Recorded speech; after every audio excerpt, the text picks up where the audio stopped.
RMC After Marseille. Karine Galli.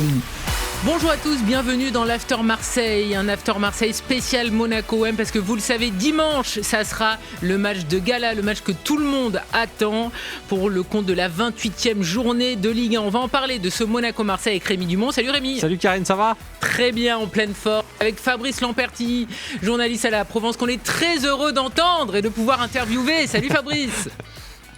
Salut Karine, salut Rémi, salut à tous. C'est un plaisir partagé de vous retrouver. On va parler de ce Monaco-Marseille qui sera donc joué dimanche soir au Stade Louis II en clôture de la 28e journée. Un match évidemment très attendu. Pourquoi ? Parce que 3 points séparent l'OM de l'AS Monaco. Pour l'instant, Marseille est 3e avec 49 points. Mais attention, Monaco revient très fort et a actuellement 46 points. Rémi, c'est un vrai choc auquel on devrait assister dimanche soir. Un match très attendu pour la fin de la saison. C'est un vrai choc, c'est un classique parce que tu l'as dit, en plus, il y a 3 points qui séparent seulement les deux équipes. Quand on regarde le calendrier de Monaco et de Marseille, on se dit que c'est à peu près le dernier gros calibre de la saison avant plusieurs matchs normalement à la portée des deux clubs. Donc pour la lutte pour la course à la Ligue des Champions, ça va être très intéressant, même si Marseille, il faudra se méfier de la réception de Rennes lors de la dernière journée, parce qu'il y aura aussi une course à l'Europe et peut-être même à la Ligue des Champions encore. En tout cas, ça sera la 125e confrontation entre les deux équipes. Marseille, c'est la 5e équipe qui a le plus affronté Monaco dans son histoire. La première, c'est Nice avec 128 confrontations. Ça a donné 52 victoires pour l'OM, 27 nuls, 45 victoires pour Monaco. Par contre, exactement le même nombre de buts marqués, 178 pour l'OM et 178 pour Monaco. En tout cas, cette saison, Marseille, ce que ça donne, c'est 3e avec 49 points, tu l'as dit, 14 victoires, 4 nuls, 8 défaites, 54 buts marqués, 35 encaissés, à 3 points d'avance sur Monaco. Donc voilà. Alors, on vous a mis le visage de Greenwood parce que c'est évidemment le joueur phare de l'OM cette saison, mais il ne jouera pas ce dimanche puisqu'il est suspendu après son carton, notamment face à Lille. C'était juste avant la trêve internationale pour la défaite 2-1 de Marseille au Vélodrome face à Lille. Et cette saison, Monaco, c'est 6e donc avec 46 points, 14 victoires, 4 nuls, 9 défaites, mais surtout une forme étincelante avant la trêve, puisque c'est sur 6 victoires d'affilée, il me semble, 6 ou 7 victoires. 6 victoires de suite en Ligue 1 pour Monaco. Alors, est-ce que cette trêve-là va faire du mal à Monaco parce que ça coupe le rythme, ou est-ce qu'au contraire, ils vont repartir de plus belle ? Faudra surveiller. En tout cas, ce sera un match déterminant pour les deux équipes pour la suite de la saison et la course à la Ligue des Champions. C'est un match très important. C'est un classique, évidemment, du championnat de France. 2 clubs qui ont un gros palmarès, des joueurs qui ont joué dans les 2 clubs. Il y en a énormément. On pense à Eric Dimeco, à Barthez, à Manu Amoros, à Germain, à Porato. La liste est très, très longue des joueurs qui ont porté le maillot monégasque et le maillot marseillais. Fabrice, un premier mot sur cette affiche. C'est vrai qu'on a l'impression qu'évidemment la dynamique est plutôt monégasque. Rémi l'a dit, 6 victoires de suite en Ligue 1 avec des victoires marquantes. Ils ont battu le PSG, ils ont renversé les Lyonnais, alors que dans le même temps, lors de la dernière journée avant la trêve, Marseille a perdu gros face à Lille alors qu'ils menaient 1-0. Ils ont perdu 2-1 alors que c'est exactement le scénario inverse pour Monaco. Ils étaient menés 1-0 à Lyon et ils ont finalement été vainqueurs de ce match 2-1. Donc les trajectoires sont un petit peu inversées. On sent Monaco en pleine bourre avant de recevoir l'Olympique de Marseille. Ouais, clairement, Monaco a vraiment le vent dans le dos, comme vous le disiez juste avant. Monaco est vraiment sur une magnifique série et porté par une très belle dynamique, ce qui n'est pas vraiment le cas de l'Olympique de Marseille, qui a été freiné par Lille juste avant la trêve, qui a perdu Mason Greenwood sur blessure, puis par suspension, qui va énormément manquer évidemment à l'OM dimanche au Stade Louis II. Donc non, c'est un vrai test pour cette OM version à Big Bay. Je pense qu'on va voir un petit peu ce que cette équipe a dans le ventre, si elle est capable de se mettre au niveau, de rivaliser avec cet AS Monaco là. Il faut pas oublier non plus qu'au match aller, l'OM l'avait emporté d'une courte tête, mais Monaco avait livré une très très belle prestation. C'était presque une déception d'ailleurs pour Monaco de repartir avec 0 point du Vélodrome. Je pense que le nul aurait sans doute été un peu plus équitable. Donc voilà, c'est un vrai test pour cet Olympique de Marseille qui a besoin en plus de prendre des points dans la course à la 3e place, puisqu'on le sait que la qualification directe en Ligue des Champions est extrêmement importante, voire vitale pour le club, parce que le club a consenti d'énormes investissements pour y parvenir, et que sans Ligue des Champions, ce sera très compliqué pour la suite.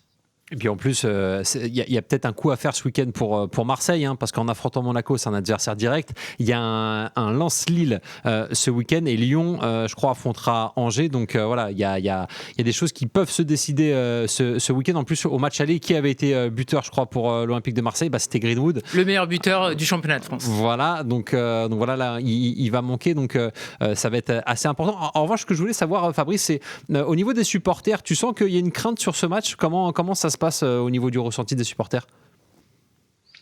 C'est un peu compliqué, Rémi, au niveau des supporters en ce moment, parce qu'il y a une vraie cassure avec cet OM-là, avec cette équipe-là, avec ces dirigeants-là.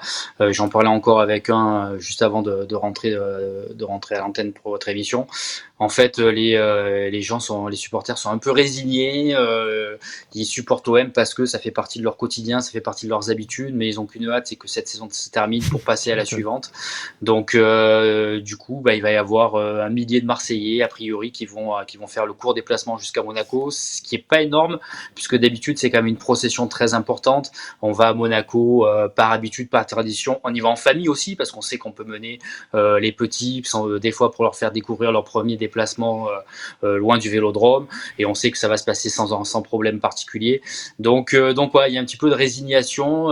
Les supporters espèrent qu'une victoire, évidemment, mais même avec ça, ils se disent que la 3e place ne sauvera pas la saison, et cette saison encore marquée par l'absence de titre. Une saison effectivement marquée par une absence de titre. Rémi en a parlé, le facteur X de l'Olympique de Marseille sera absent, c'est Mason Greenwood. Du côté de Monaco, celui qui peut faire tout basculer, c'est Akliouche, qui a été en pleine forme avant la trêve internationale, qui a marqué également des points avec le maillot bleu. Fabrice, qu'est-ce qui peut faire espérer côté marseillais? Parce que c'est vrai que souvent, Marseille s'en est sorti par des individualités. La Greenwood n'est pas là, alors que Monaco, on a l'impression qu'ils sont bons collectivement et qu'en plus, ils ont des monsieur plus. Derrière, ils ont Zakaria. Devant, ils ont Akliouche et évidemment Balogun qui est dans une forme étincelante. Il y a quoi comme motif d'espoir côté marseillais sur le terrain concrètement ? Non, il va falloir que les Olympiens soient solides, déjà, qu'ils arrivent à tenir tête à l'entrejeu monégasque aussi. Et puis, qui sait, peut-être que Habib Beye va justement peut-être profiter de la suspension de Mason Greenwood pour peut-être innover aux avant-postes, puisqu'on parle beaucoup évidemment de ses remplaçants éventuels, de Ethan Nwaneri qui a marqué en plus contre Lille, voire peut-être d'Ahmed Traoré qui peut se décaler sur le côté droit. Mais est-ce que la plus grosse surprise ne serait peut-être pas enfin l'association dès le coup d'envoi de Pierre-Emerick Aubameyang et Amine Gouiri? Pour l'instant, Habib Beye n'a pas pu le faire pour 2 raisons principalement. La première, c'est qu'il estimait que Amine Gouiri était encore trop juste physiquement après sa blessure pour démarrer une rencontre. Or, il vient de le faire à 2 reprises avec l'Algérie lors de la trêve de la parenthèse internationale. Et la deuxième, c'était contre Lille. Il ne voulait pas ajouter un attaquant parce qu'il avait peur de dépeupler son milieu de terrain par rapport à celui des Dogs. Donc voilà, peut-être que c'est quelque chose qui rentre dans sa réflexion aussi pour ce match-là. Les deux, en tout cas, ont envie d'être associés, ils aimeraient. Amine Gouiri est souvent le super sub ces derniers temps, il entre, et puis c'est vrai qu'à chaque fois il fait des entrées en jeu remarquées. Donc peut-être que ça va donner des idées à Habib Beye qui, il l'a dit contre Lille, il y a pensé avant de reculer. Peut-être qu'il va changer son fusil d'épaule pour ce match-là. Doublé d'Amine Gouiri avec l'Algérie lors de la trêve internationale et Ethan Nwaneri qui a marqué face à la Moldavie avec les espoirs anglais. Donc il y a des joueurs qui ont brillé pendant cette trêve. Il faudra peut-être s'en servir justement face à Monaco. Marseille, effectivement, est attendu dimanche soir au stade Louis II, mais pour l'instant, c'est toujours Marseille qui est devant, solide 3e avec 49 points. Monaco est 6e à 3 longueurs. Qu'est-ce que ça donne au niveau des dernières confrontations ? Parce que c'est vrai que souvent, quand même, les matchs entre Monégasque et Marseillais sont assez spectaculaires. Ouais, alors on a regardé sur les 5 dernières confrontations en Ligue 1, donc que ce soit au Vélodrome ou à Monaco, c'est 2 victoires de l'OM, 1 nul et 2 victoires de Monaco. Donc c'est égalité, on va dire, presque parfaite. Après, on voit qu'il y a quand même pas mal de buts, comme tu le disais. Donc le dernier en date, c'était celui de Greenwood face à Monaco. En revanche, ça se gâte quand on regarde les dernières confrontations lors des matchs à Louis II, au stade Louis II. Et là, on s'aperçoit qu'il y a 3 victoires de Monaco et 2 victoires de Marseille, mais on s'aperçoit surtout qu'il y a énormément de buts.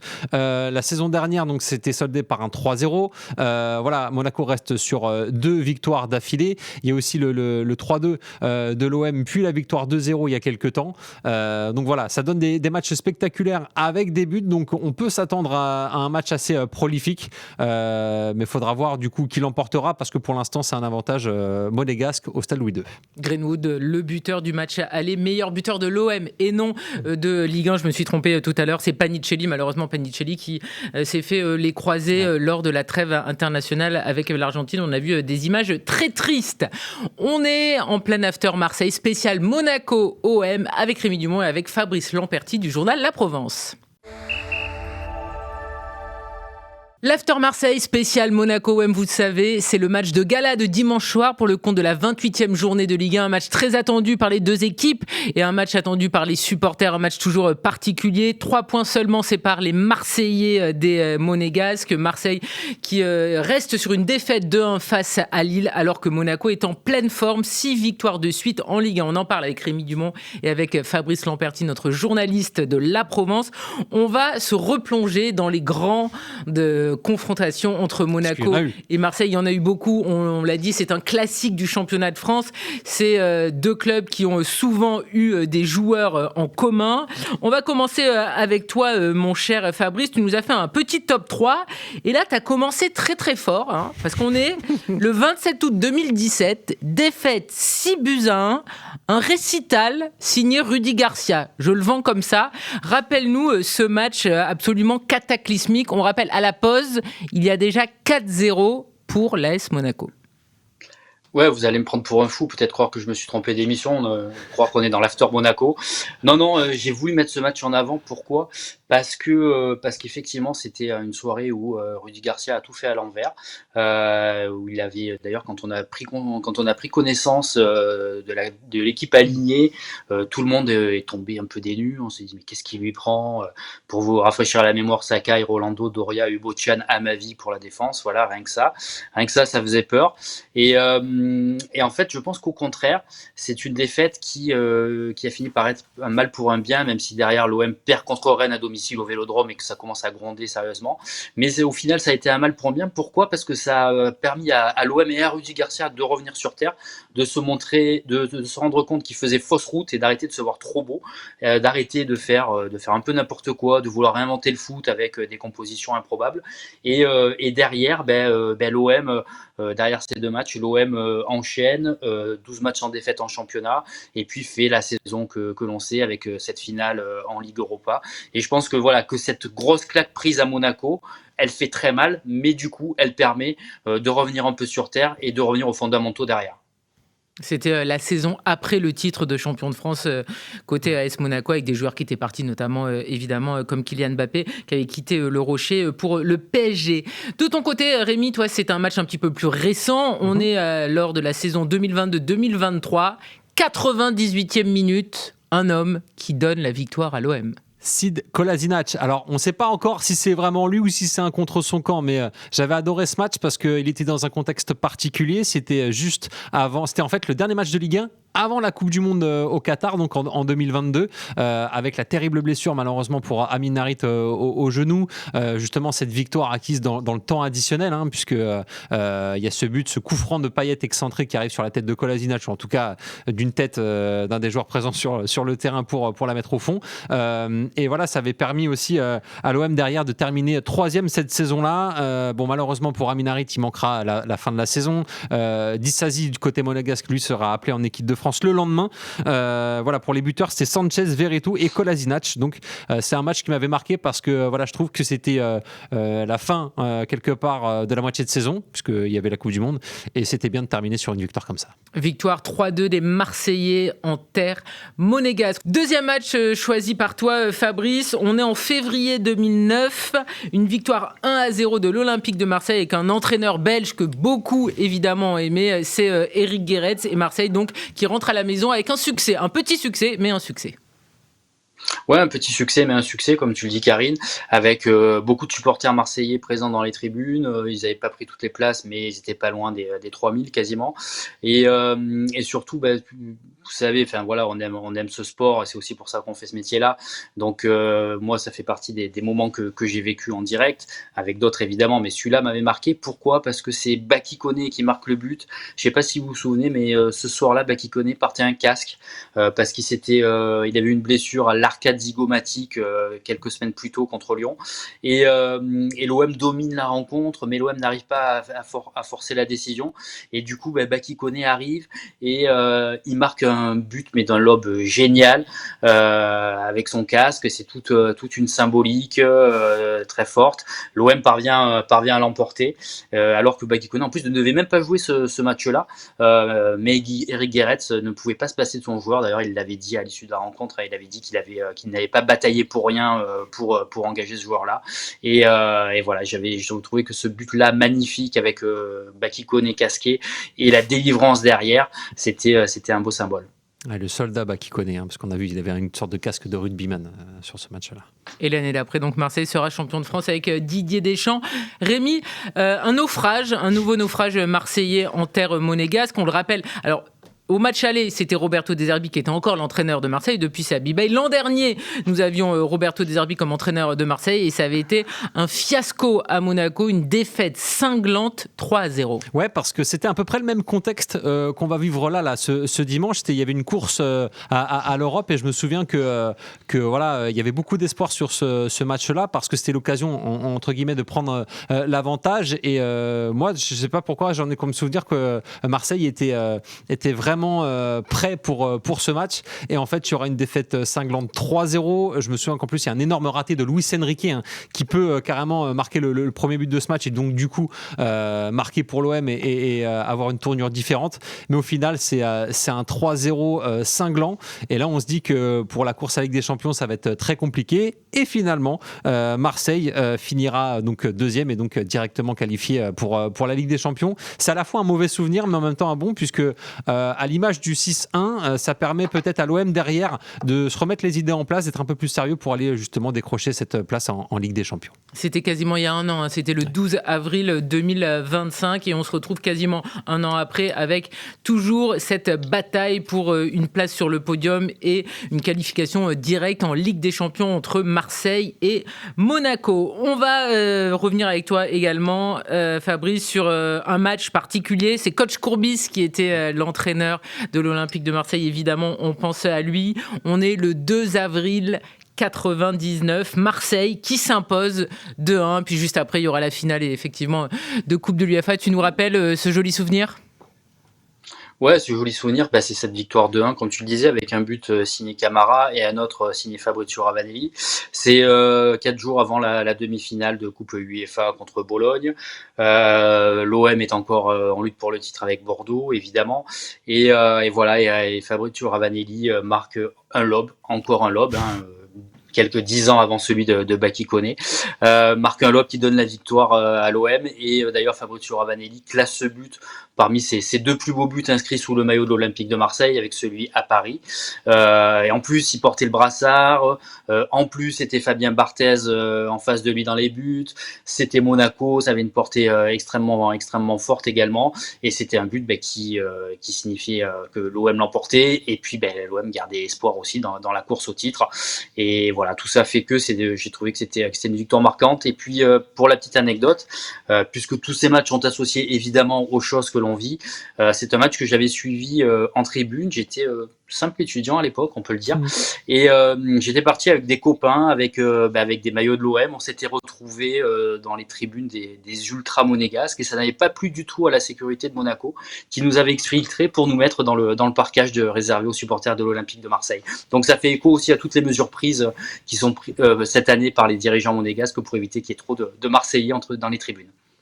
Effectivement, ils font un petit peu la chasse aux supporters adverses parce qu'on le sait que habituellement lors des Monaco-Marseille, le stade évidemment est beaucoup plus rempli de supporters marseillais que monégasques qui ne veulent pas de ça alors que ce match est très important. En tout cas, évidemment, on a beaucoup d'émotions en pensant à ce 2 avril 99 et à ce match avec coach Courbis qui était sur le banc et avec cette place de vice-champion de France au final et cette finale de Coupe de l'UEFA perdue face à Parme.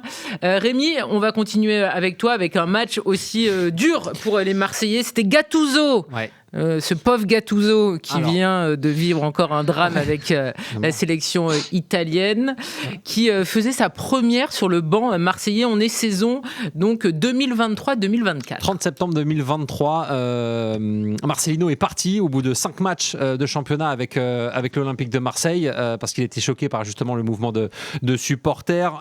Gennaro Gattuso arrive. C'est un match, c'est une affiche là aussi et Marseille ouvre le score dès la première minute sur un but d'Iliman Ndiaye.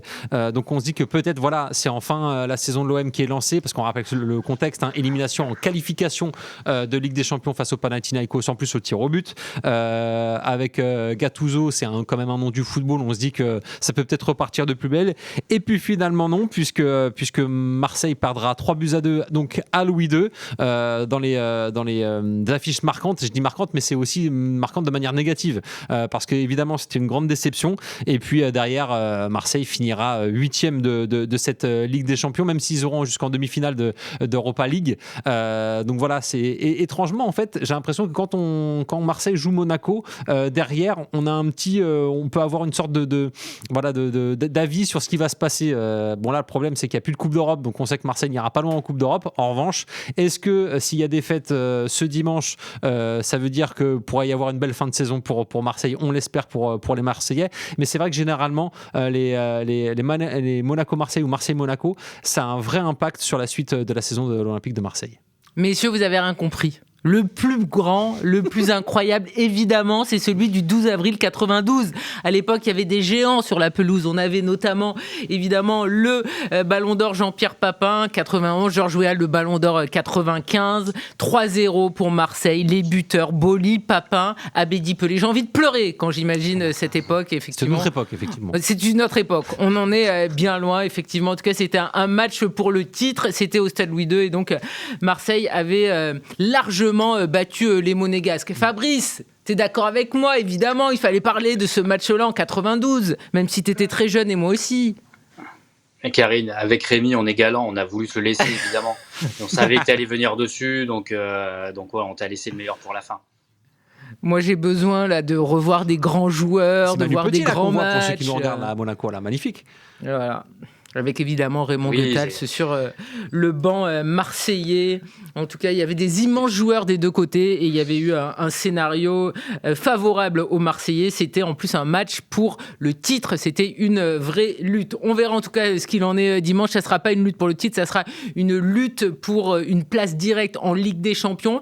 Fabrice, le favori, est-ce qu'il y en a un ? Toujours difficile dans ces matchs-là qui en plus sont des derbies. Moi, je mettrai une pièce malheureusement sur celui qui a la meilleure dynamique du moment, c'est l'AS Monaco. J'ai envie que l'OM me surprenne, que l'OM nous surprenne. Ce que j'ai vu jusqu'à présent me rassure pas forcément, mais voilà, j'ai envie de croire que la trêve internationale a permis à Habib Beye de travailler certaines choses, de regonfler certains joueurs dont le moral est peut-être un peu dans les chaussettes. Donc voilà, sur la forme du moment, je dirais Monaco, mais c'est vrai que l'OM est quand même capable de nous surprendre et j'espère que ça va être le cas encore dimanche. Allez, juste par histoire de contradiction pour animer le débat, j'espère que l'OM va surprendre aussi, mais je me dis que la dynamique s'est arrêtée peut-être pour Monaco avec cette trêve internationale. Ça peut permettre d'en enclencher une nouvelle pour Marseille. Il y a des joueurs qui ont brillé pendant cette trêve, on en a parlé en début de podcast avec Nwaneri, avec Gouiri. Pierre-Emile Højbjerg, lui, a été éliminé de la Coupe du Monde avec le Danemark, mais il aura peut-être justement un surplus de motivation pour terminer cette saison en beauté, donc avec une qualification directe en Ligue des Champions pour l'Olympique l'Olympique de Marseille. J'espère que Marseille va nous faire mentir et qu'effectivement ils feront un beau résultat ce dimanche, parce que ça permettrait tout simplement de peut-être justement se qualifier en Ligue des Champions et puis avoir une fin de saison où tu te dis que tu as battu Monaco. Voilà, ça te pousse à aller chercher d'autres résultats, et on voit un calendrier quand même normalement sur le papier beaucoup plus abordable pour l'OM ensuite. Et on suivra ça évidemment, ce match de gala entre Monaco et Marseille. On rappelle qu'il y a 7 matchs pour assurer une place sur le podium pour les Marseillais et pour sauver ceux qui peuvent être encore sauvés. Merci beaucoup à Fabrice d'avoir été notre invité. Fabrice Lamperti, que vous lisez évidemment chaque jour dans le journal La Provence. Merci beaucoup Rémi. On se retrouve la semaine prochaine pour un nouveau numéro de l'After Marseille. Restez bien branchés sur RMC. RMC After Marseille.